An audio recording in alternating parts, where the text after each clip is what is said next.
So, you're thinking about expanding into Japan, and a question that probably pops into your head is, hey, if we don't officially register a company, we don't have to pay tax, right? It sounds like a pretty smart and simple way to test the market. And you know what? That is an incredibly common assumption. The logic seems to make sense, doesn't it?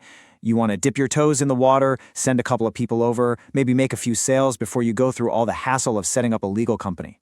The thinking goes, no official registration, no tax bill.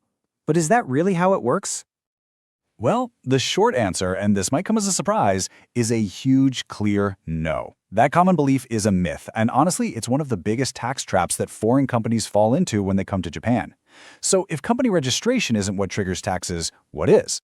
It all comes down to one really important concept in international tax law. It's called a permanent establishment, or just PE for short.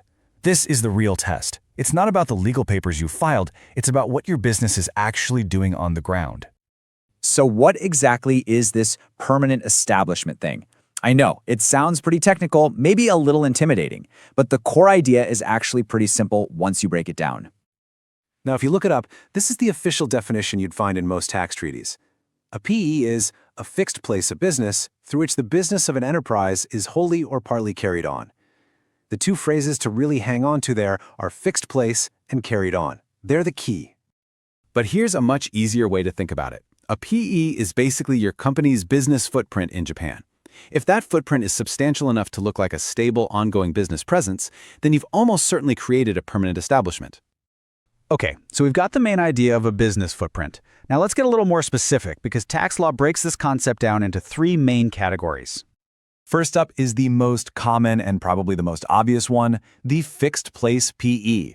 This is exactly what it sounds like. If you have an office, a branch, a factory, a workshop, any kind of physical fixed location where you're conducting business, then you have a fixed place PE. Simple as that. Second, we've got the construction PE. Now this one is time sensitive. Let's say you have a building site or a big installation project. If that project goes on for more than a certain period of time, and the typical rule is 12 months, that site itself becomes your PE. The clock is literally ticking. And third is the agent PE. Now this one is so important because it's the one that often catches companies by surprise. Why? Because you don't even need a physical office. If you have a person in Japan who has the authority to sign contracts in your company's name, and they do it regularly, that person's activity alone can create a PE for you. So that's the theory. But what does this all look like in practice? Let's check out the kinds of everyday business activities that might get you into trouble versus the ones that are generally safe. This chart really lays it out nicely. On the left, you've got activities that are usually considered preparatory. Things like just storing your goods in a warehouse, buying materials, or gathering information. These typically don't create a PE. But then you look to the right. The moment you start conducting your core business from an office where you have employees or agents closing deals, or that construction project ticks past the 12-month mark, you've crossed the line and created a PE risk. Okay, so let's say you've crossed that line. You've created a PE. What's the big deal? What actually happens next? This is where we get to the real bottom line. And this really gets to the heart of it. The golden rule of international tax is actually pretty simple. No PE, no business tax. This means that as long as Japan determines you don't have a permanent establishment, it generally can't tax your business profits. But the moment you do have a PE, that rule flips on its head.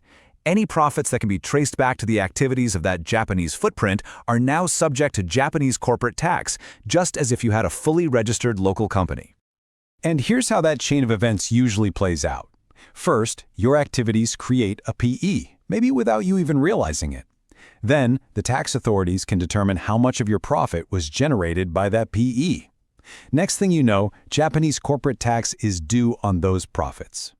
And if this is all discovered years down the road, it can lead to some pretty hefty penalties and a very large bill for back taxes. Okay, we've covered a lot of ground here, so let's pull everything together and make sure the most important points are crystal clear. So, let's just recap. The main thing to remember is this. Your tax liability in Japan depends on your activities, not just on whether you're legally registered. Those activities create what we call a permanent establishment, or your taxable business footprint. That footprint can be a physical office, a long-term project, or even an agent closing deals for you. And if a PE exists, its profits get taxed in Japan.